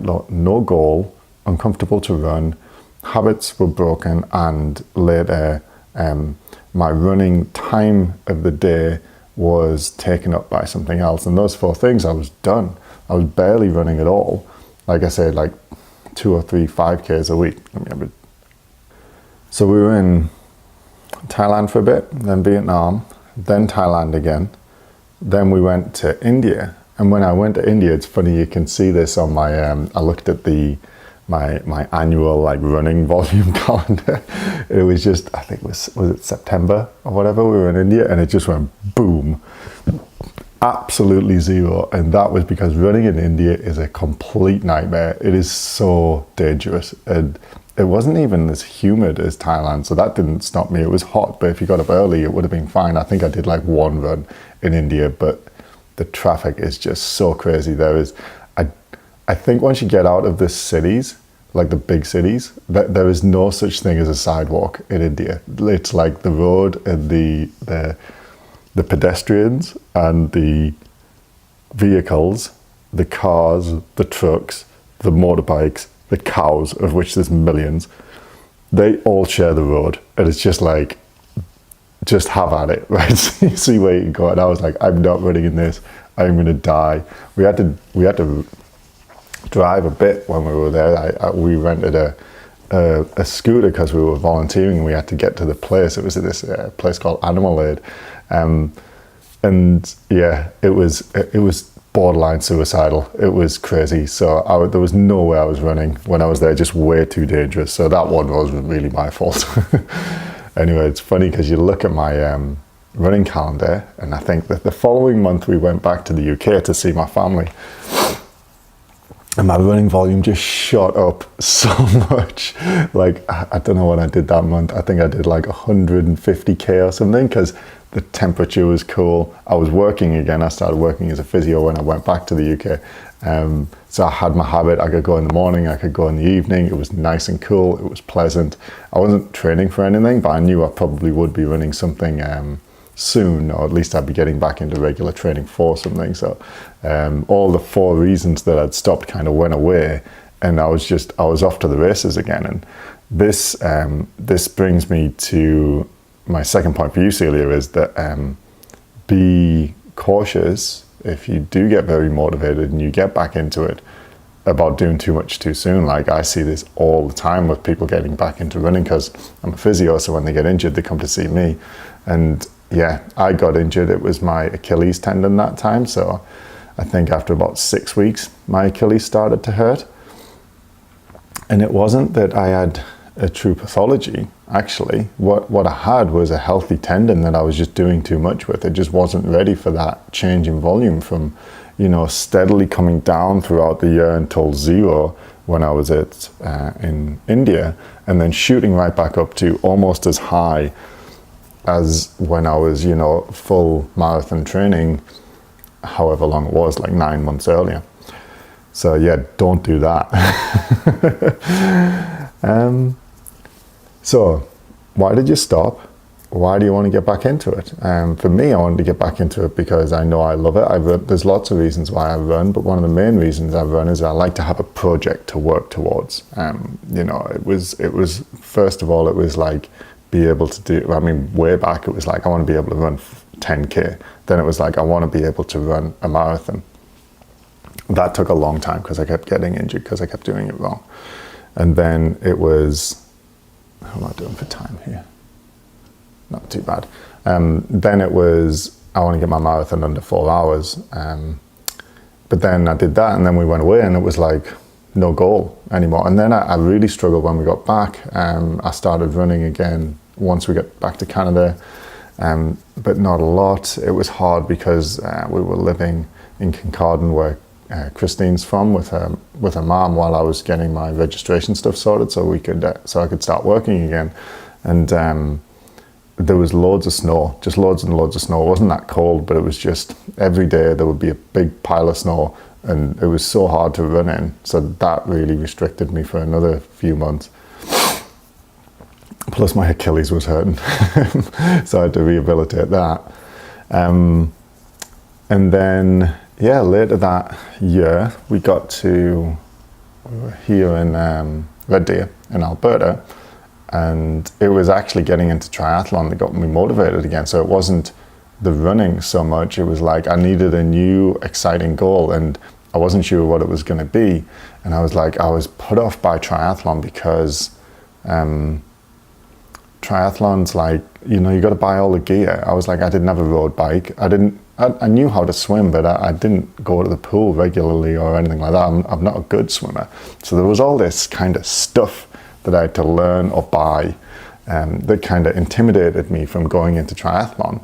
But then I heard about, I forget where I heard about it, but about the Xterra triathlon, which is a race in Canmore where it's like off-road. So you run the trails, you bike on your mountain bike, and you swim in the lake. And I was like, well, I've got a mountain bike already. I already enjoy mountain biking. That'll be really fun. And I just have to learn to swim, really. Well, learn, the habits of swimming.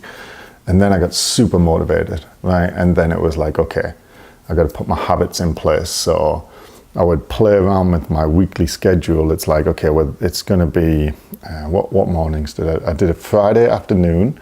I went to the pool straight from work. So I would bike from work to the pool. And then, I can't remember which day. I think it was Wednesday morning. I would swim at the pool, then go for a sort of medium length bike ride on my way to work. So I had those two sort of cornerstone habits, right, for the week. And then on the Sunday, I would do a long run in the morning because that's just typical for me. And then I just added in a long bike ride, so a mountain bike ride on the Saturday morning, and that worked pretty well. And then the other days, then Monday was a rest day, and I can't remember what the other days were, but essentially I put the workouts in my commute the way I've always done, and that worked very well. And all of a sudden I had my goal, I had my sort of plan. I had a training plan, which I'd acquired from online, just a free one, because I wasn't too worried about doing super awesome in the race. And then I just scheduled it in a way where I knew I'd be able to stick to it. And it went with my habits of using commuting as my time to train. So I was motivated again. I had my habits back, I had my routine back. All of a sudden I'm off to the races, and I'm back training regularly, running, biking, swimming, and having fun, and really enjoying it. So, I feel like I've been talking about myself a lot. This is a little strange for me. Normally I just talk about running a little more generally, but I guess this is why this question hit home for me, because I had this problem exactly up until just last year. So yeah, first tips for getting back into running. Know yourself, right? Like, why did you stop? Figure that out first. Why do you want to get back into it? Figure that out too, because you're not going to get anywhere until you know those two things. Then there's a good book, Switch. Yeah, I think it's called Switch.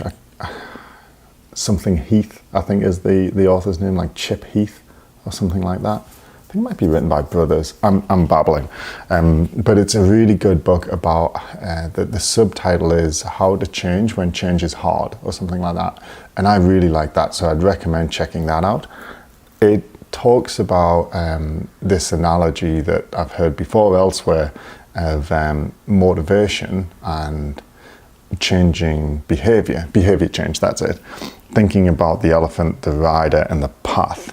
And I think that's a really cool way of thinking. I always think about this because I knew what had happened with the running. I knew the elephant, the rider, and the path were all knackered, right? So the elephant is your sort of emotional self, right? So they say you've got to motivate the elephant, because the elephant decides where you go. That's your emotions. That decides what you do, okay? The rider is your intellectual self. So you can influence the elephant, but you can't directly control it. So you can sort of persuade it and guide it. But with your intellectual self, you're always going to be governed by the emotional self. If you, I mean, this is just the way we are, right? We make our decisions emotionally, and we rationalize them intellectually, right? That's what they say. So what's the elephant? What's the motivation? So for me, it was the goal, right? Initially, it was the marathon. Then it was under 4 hours for the marathon. Then it was getting into triathlon, completing the Xterra. The following year, it was to do my first half marathon. So that half Ironman, sorry. So motivate the elephant, right? What's the motivation? Yours is maybe completely different, right? You didn't mention specifically why you want to get back into running, but figure that out, because you need to know how to motivate the elephant.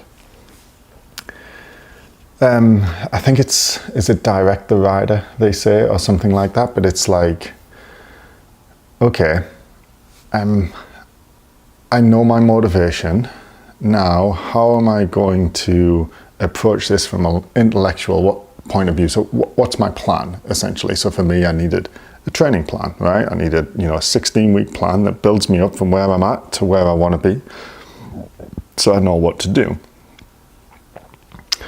And then the last one is shape the path. And that one I really like, because I think this is one that, me and everyone else, we often forget when we have, habits that we want to adopt, or behavior change that we want to embrace, that will make us better. Do you know what I mean? It's like we want to change change our behavior so we are happier with our life, I guess. Shaping the path means controlling the environment so you don't sabotage yourself.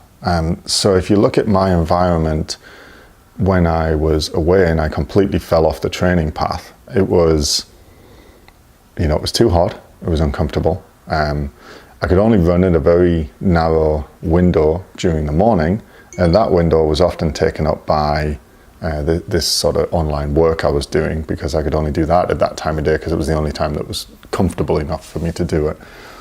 And then when we went to India, it was extremely, I could have been as motivated as hell, but the roads were so bad, it was dangerous. The environment did not allow me to pursue the behavior change that I wanted to pursue in any way.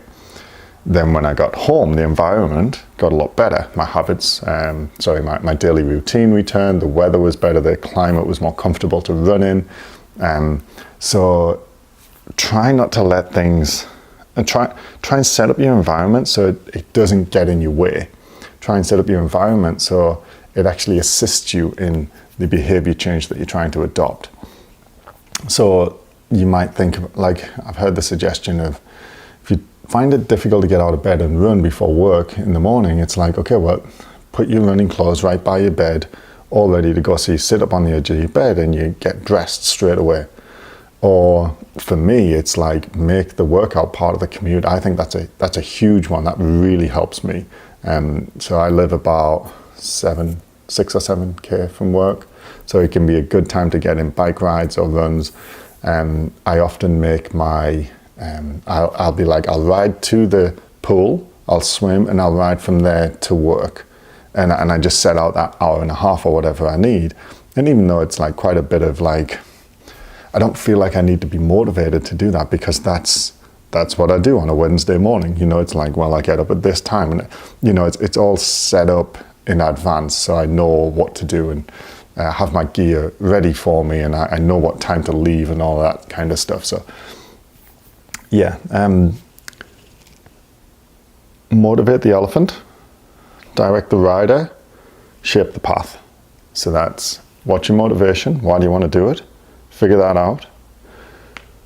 Direct the rider, have a plan and a strategy, and write it down maybe, and then shape the path. Are there things that are just getting in the way, making it harder than it needs to be? Make it as easy as it can be in terms of your environment.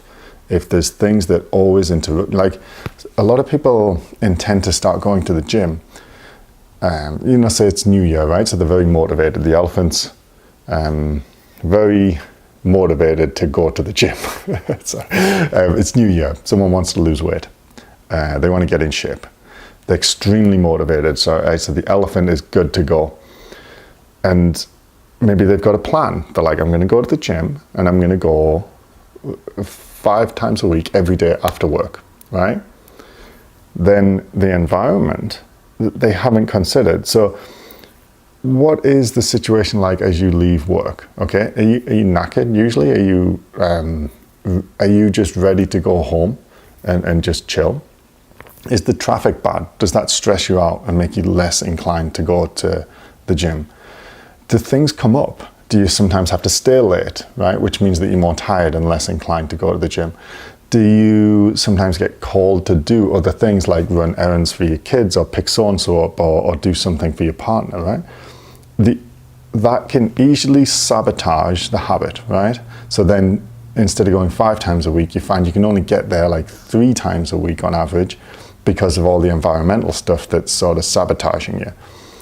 And then that affects the motivation, right? Because you're like, I'm not doing it. I said I was going to do it, right? And then once the elephant's tapped out, you're done. You can't change your behavior. You're stuck now. So that's why I think a lot of people, and that's why I have fallen off in the past with my training objectives or things like goals and stuff that I've set for myself and I've not done. It was actually the environment wasn't set up in my favor. It wasn't supporting me. And then there's a good book called The Power of Habit, and that talks about how, if you do something for about 4 to 6 weeks every day, it becomes a habit and it becomes a lot more automatic. And I certainly believe this. Like, if you keep something up every day, then it becomes harder to not do it. So, working out every day in some form is just part of my routine. And then I sometimes take Monday off if I want to. So then when I don't do that, I really notice it, and it feels weird. And especially because it's part of my commuting, usually it's like, well, why would I not do it? Do you know what I mean? And something like my bike was out of commission last week and I couldn't really do it. So I was like, well, sorry, that just made something else occur to me. This is a long and rambly podcast. Hopefully it's answering your question. I definitely got sidetracked going into the psychology stuff a little bit more. It just occurred to me that I fell off with my biking a little bit just after my half Ironman race a couple of weeks ago. One, because I wasn't as motivated because I knew my next race wasn't for a whole year, right? The other is I didn't have a plan, so my rider wasn't directed because I didn't have a training plan set up for right after the race. I didn't have a plan for anything after the race, so for 2 weeks I was just kind of resting. And then number 3, my brakes on my bike broke, and I was like, I'm going to fix it myself, and then I'm a complete idiot and I'm a bit incompetent. So they're still not fixed. I'm supposed to do it today. But because I was riding my mountain bike to work, and I didn't want to ride my road bike to work because of all the pavements going up and down and that kind of stuff, and I didn't want to stay on the road because the roads that lead me to work are very busy. I didn't have an environment that was supporting the habit of biking to work, right? And then after about a week, I was getting sick of it, and I was like, right, I'm going to figure out a way to ride to work on my road bike that I feel safe. And so I went online and I mapped out a good route, and after I did it once, I did it like every day since. So I was getting 2 hours, like an hour into work and an hour ride back from work every single day, because I just found this new route, and now my environment is supporting my habit. And then the habit becomes I bike to work on my road bike, and I do it every day. And now it's easy, right? It just sort of does itself. So I would say, thinking about the elephant, the rider, and the path, and then think about building the habit. It's like, okay, I know it's going to be a little tricky for the next 4 to 6 weeks, but I need some sort of habit. So I do it this day. This is what I do. And I've considered the elephant, rider, and path in setting up that habit. Check both those books out. If this is to do with, if you stop because of, motivation and that kind of stuff, then I would check both those books out. They're really good. If you stop for more like if you got an injury or something like that, then let me know and I will talk about that injury. But that brings me to, if you've got everything in place, so you've got your elephant, your rider, your environment, your habits, all set up, you've given that all some thought, then you just need to think about, how do I get back into running without getting injured, right? So I encourage people to think about, what's your baseline, right? This is a little bit of it's a fluid concept. It's difficult to know exactly, but my baseline is about 20K per week. And what I mean by that is that typically when I've had periods off running and then getting back into running, I know as long as it hasn't been too long and I'm not completely out of shape, and a year is fine. Like I said, in 2018, I barely ran at all.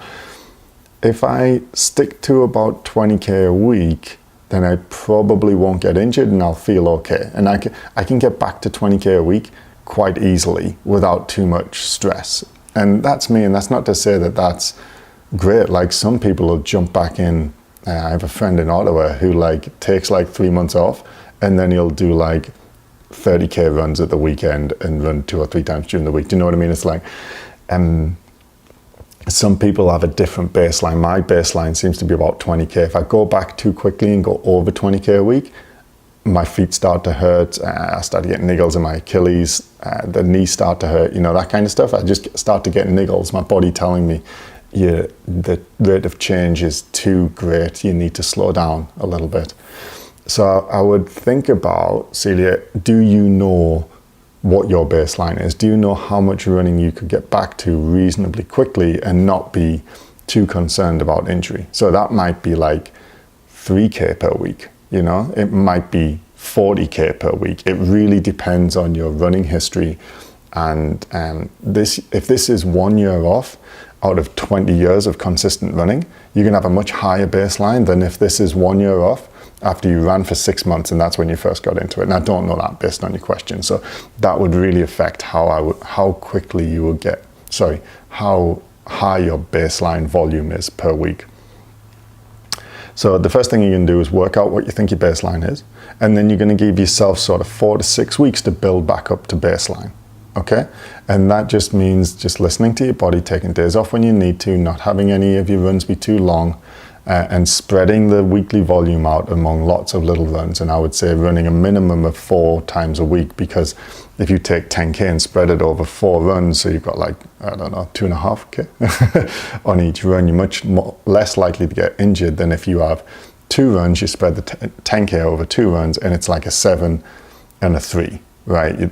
You're much more likely to get injured with that kind of strategy, okay? So pick your baseline weekly volume, spread it out over at least 4 runs, 5 maybe would be better, and then build up to that. Say that's my target, and I'm going to slowly build up to that over, let's say, 4 weeks. Okay, so the first week I'm going to do, 3k, next week 5k, 7k, 10k is my baseline. I'm back to that on week 4. It's spread out over 3 to 5 runs. Okay.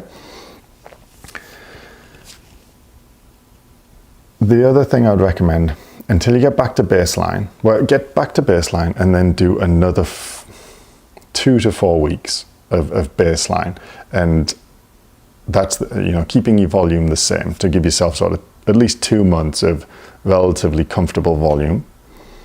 And during that time, I would go all easy. And this is a little controversial. It depends a little bit on the elephant rider and environment situation. So if you find, going to the running room or the run collective or something like that and doing hill repeats and sprint intervals and things like that, workouts with those guys, because it's really motivating for you and because that's a good habit for you and because you really enjoy it, then I might be a little more flexible on this. But I would say if that's not a big concern and you're just trying to set things up to make sure you don't get injured as optimally as you can, I would keep everything easy, because typically the stress is higher when it comes to things like hills and sprints, and the easy stuff is easier for your tissues to adapt to. So trying to keep things easy for the first 1 to 2 months, at least in the majority, like 90% plus easy, would be another strategy I'd recommend.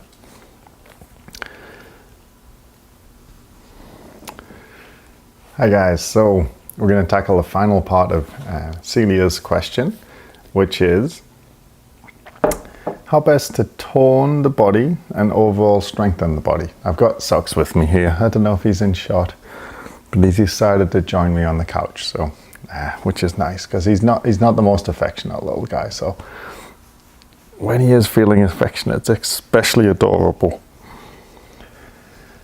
Anyway, so how to best overall strengthen and tone the body. I'm going to talk about strengthening mainly. When it comes to strength training, the main problem with strength training in runners is that they don't do it. There's very good evidence to say that there's a very good chance it reduces injury risk, and injury risk in runners is extremely high, as we all know, because we all get injured all the time. And that it makes us a faster runner. Well, at least it definitely improves running economy. Whether or not it improves performance hasn't been proven, but economy is connected to performance. So it's reasonable to think that, you might get a 5 to 8% improvement in running economy from strength training. So you should definitely add strength training in. It's as simple as that. And then the question is how to do it. So there's a guy called Dan John. Hang on, I'm gonna have a drink.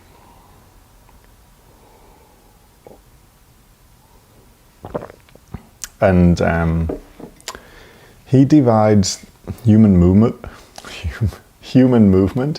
into 5 basic movements, and I really like this way of thinking about it. So we've got squat, hinge, push, pull, and then gait.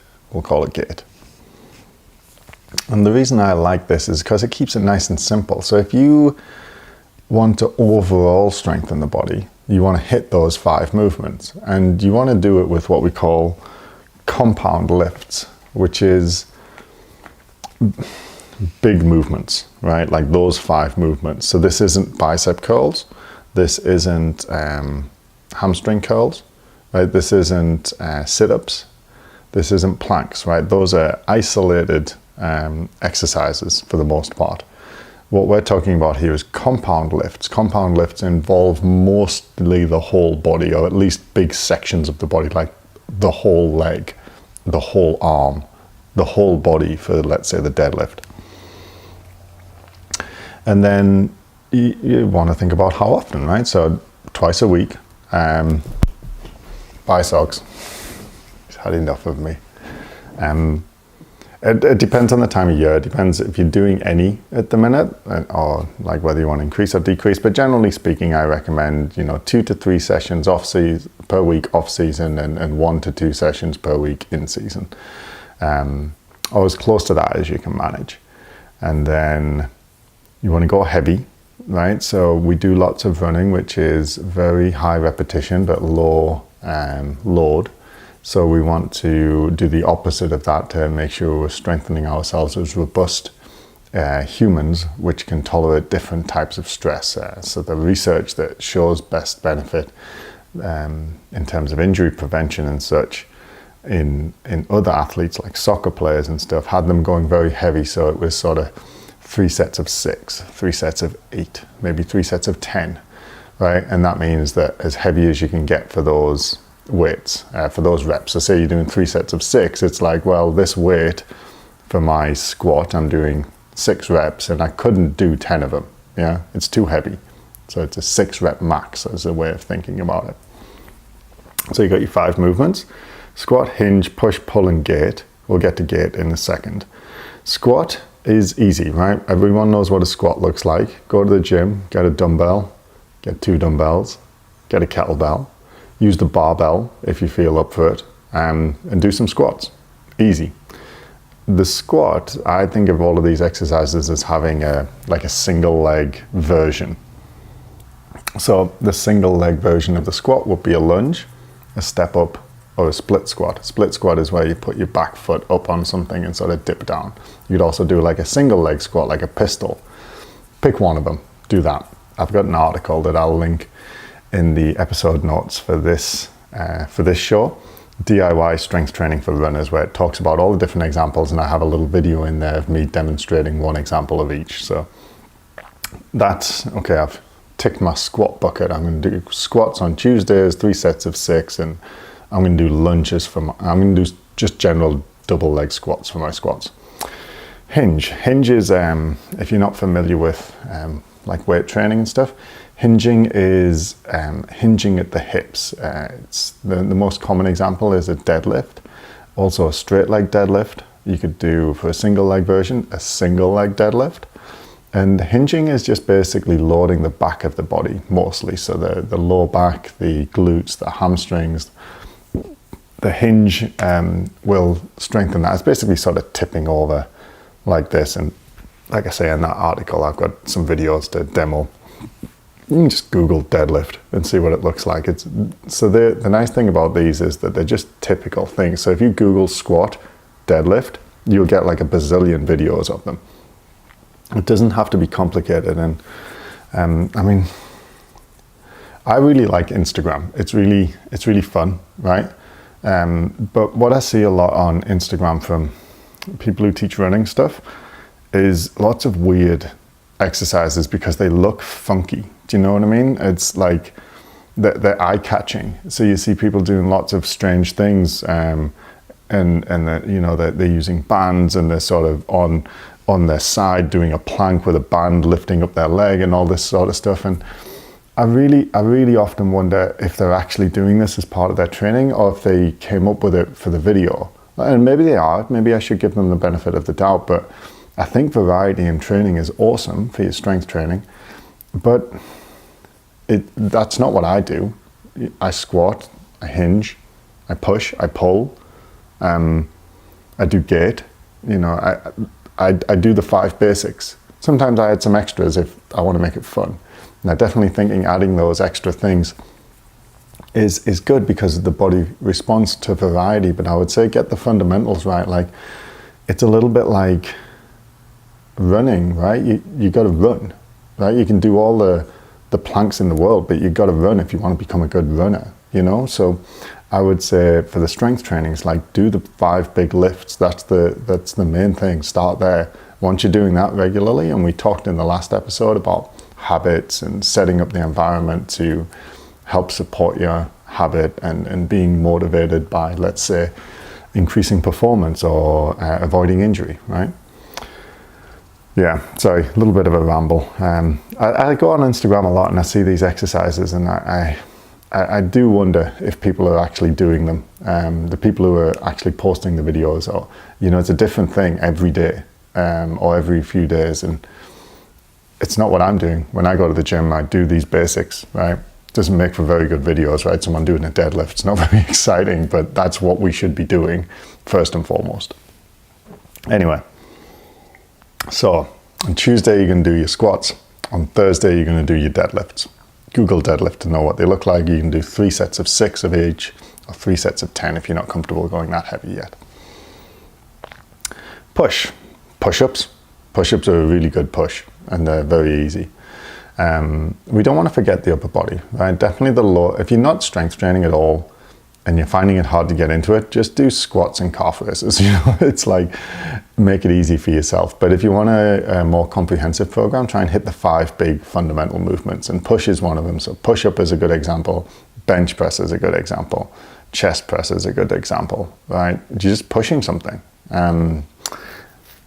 You can do single arm versions of all of those. So you can get a dumbbell, lie down on the bench and do a bench press with one arm. And I really like single arm stuff or single leg stuff because it helps recreate some of the stresses we experience with running, which is a single leg at a time activity. So, but yeah, variety is the spice of life, right? So do it sometimes with one arm, sometimes with 2 arms. Yeah, mix it up, make it fun. Pull something. Pull-ups are a great one, very hard. So a lot of people need assistance from a band or the machine at the gym that sort of lifts you up. But yeah, just pull something. You can get that rope sometimes at the gym, where you kind of pull it.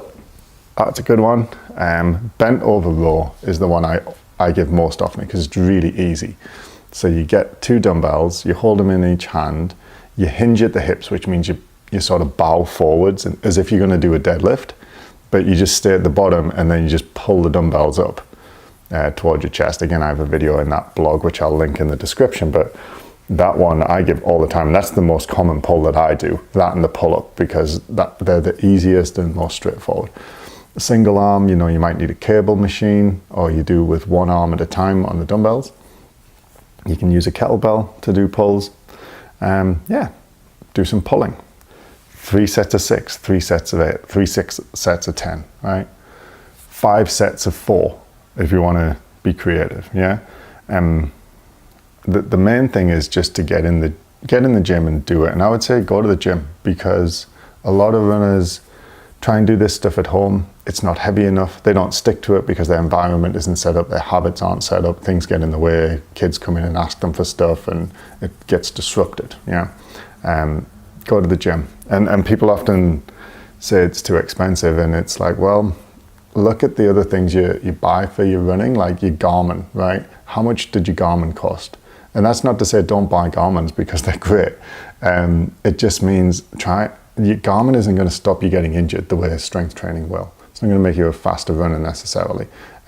So just think about that. Try and look at some of the other things.